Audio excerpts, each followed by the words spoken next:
But they did something. I don't know what they did, but they did something on the show because she still looked about the same. But she looked good. She looked better. I said, you know what? I've always had a crush on She-Hulk, the character. Yes, I did.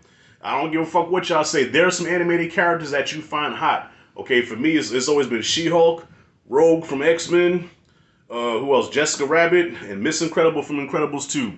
They can all get it animation style. Twice on Sunday.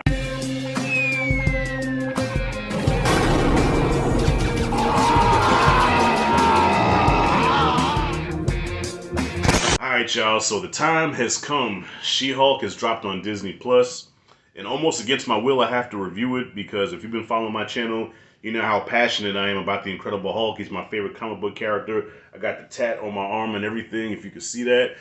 So, yeah, love the Hulk, but I hate what the MCU has done with him.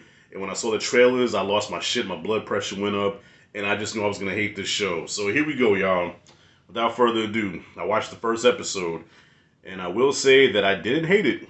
I did not hate it, but I'm not going to sit there and say I loved it either. Okay, so it kind of has the same tone as the trailer did. You know, it's kind of lighthearted, a little comedic. But I do like the whole, you know, origin story. Even though I believe that she had a different origin in the comics. If I'm not mistaken, did she have some kind of sickness or something? Like she was dying of some kind of disease, and Bruce's blood was the only thing that can like save her or whatever because they was an identical match, and that's how she ended up becoming the She-Hulk. If I'm not mistaken, I could be wrong. But this time, yeah, a random spaceship just fly. By the way, spoilers, okay? If you ever see this, stop it. Come back, let's talk about it. A spaceship comes out of nowhere, causes them to go off the road. She slices herself. He's bleeding. His blood drops on her. Boom, She-Hulk. And that spaceship is never really brought up again. I think Hulk just said like, yeah, I think there was the Chitauri or whatever they were trying to send a message. Send a message about what? How the hell? Yeah, they come from space to come at that exact moment where Hulk is, cause him to fly off the road, then fly back off the space again and like laugh and have a beer about it. Like, how the hell does that work? So, anyways, she is now the She-Hulk, and Hulk, and like many of us can't really figure out how the hell are you a Hulk now, but you don't have that alter ego. You don't have that rage. You know what I mean? Like, you're still Jennifer at the same time. You know, and even in the comics, I don't think that's ever explained. Like, she never becomes dumb and talking in third person like Banner did. But listen, the whole training sequence on the beach, okay, on that island, you know, the Dagobah training, all that stuff worked for me. So I guess that's why I didn't hate this episode, because I did like the whole Dagobah training, okay? Yeah, Hulk, he's like Yoda, okay, trying to train her. And they didn't make a complete bitch out of him. They did have him do yoga, okay? So there was a couple of times where I'm like, but it was in the trailer, so I expected that, the whole yoga thing, and, you know, the namaste and all that shit, and all. But they didn't make a complete bitch out of him, okay? A couple of times he had a G up on her and show her, like, listen, okay, yeah, you may be a Hulk, but I'm the OG, you know, put some respect on my name. And you do kind of feel sorry for him because he is in solitude now. You know, the Avengers are pretty much done with the Avengers as he knows it is done.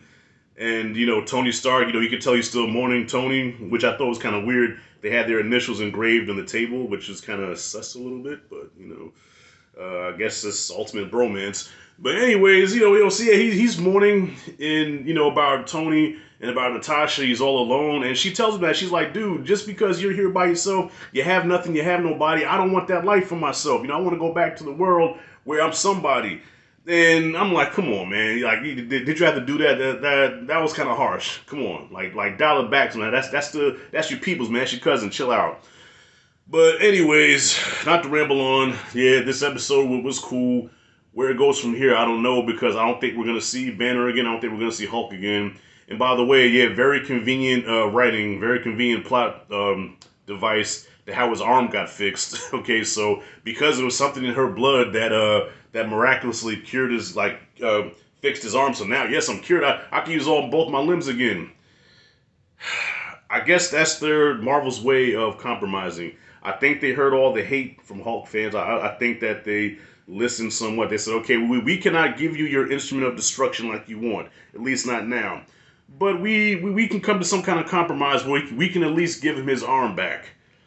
I can take that for now. I've come to peace with the fact that we're not going to get that World War Hulk. We're not going to get that you know, the Raging Hulk, the Instrument of Destruction, like we want, like we've seen in the first Avengers, like we've seen in the Incredible Hulk in 2008. Well, we're not going to get that right now. Okay, so what they're giving us, I am trying to accept it. I'm trying to accept the fact that the Hulk does yoga, and I'm pretty sure Thor fans feel the same way when they saw the God of Thunder do Van Damme splits in fucking Love and Thunder. Okay, now I'm not even a diehard Thor fan, and I was insulted by some of this shit. How the hell you go from decapitating Thanos, almost saving the world? You know what I'm saying? In Infinity War, Thor was that dude. Like, he was the star of Infinity War, and they got him doing Van Damme splits. You know, only thing that they didn't have him, but they didn't have bows in his head with the braids and shit. You know, they kind of made Thor a bitch in Love and Thunder. But look here.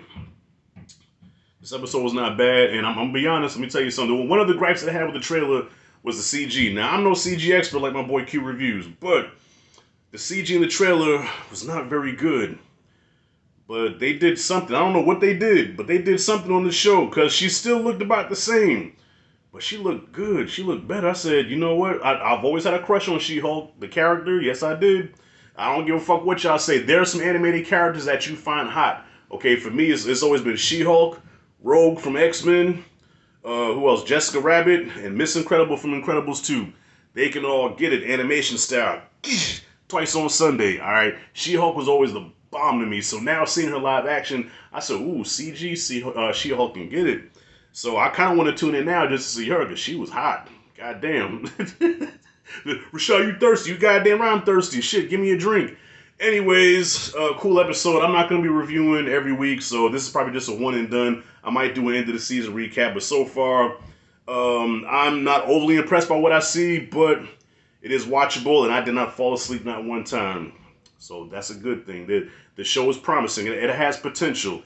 Goofy, yes, a little too thick on the humor. That's Marvel for you, but overall, somewhat enjoyable. All right, that's it, and that's all. What y'all think about the show? Comment freely below. If you like and dig this content, hit that like and subscribe notification bell in the corner. This is Rashad G signing out. See you in the next video.